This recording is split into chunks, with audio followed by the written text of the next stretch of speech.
Hey everybody, thanks for joining me today. I'm outside in my garden, one of my most favorite places to be, and I just wanted to give you a little before picture and a little foundation of how I like to garden. It's pretty non-traditional, based on permaculture principles, which is really a design system for working with nature. So I'd always ask, what would nature do? Would nature come in and remove all the dead plant material and take it off site for the new season? No, she wouldn't. It would break down. I've got a chicken over there wanting to say hello. So no, the plant material would stay where it is. It would fall to the ground like that and decompose back into the soil, bringing life and feeding all the organisms in the soil. And if you have living soil, you have amazing plants. So what you see in here in the garden now are just leftover, sunflower stalks. There's my tomato patch back there on the poles.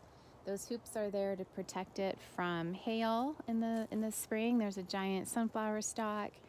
I've got my compost pile over there with bags of leaves to spread about because I like to protect the soil in the winter. There's some berries coming up, some bulbs and comfrey and hollyhock coming back. That's some savory spice, and this is just some other flower stalks, some garlic peeking up in there. And so what I'm going to do is just chop down the rest of this material. I'm just going to come out here with my big clippers, chop, chop, chop, chop, and let it land on the soil. And where it's too big and it's not going to decompose fast enough, I'll probably put that in the pathways, or maybe on top of my mulch pile over there, my composting pile. And sometimes I just create a different pile for it, and it will break down and turn into soil, and then I can plant stuff in it. So that's a little bit of my process. I just wanted to show you all because, gardening and getting outside, getting your hands in the dirt is just a really beautiful way to connect. We talk about that in my one-on-one program and a process that I've developed over the years called Release, Replace, Reconnect. So it's just a really beautiful thing. There's some more bulbs coming up back there. Anyway, next week when I take you out here to kind of phase 2, you'll see that this material will be chopped down, the pathways will be swept away because the chickens make kind of a mess of that when I let them in here. And my hoop house will be repaired. That's the hoop structure right now. It had a hail guard on top of it, and then the snow weighed it down and it just snapped, so I need to get some new T-braces.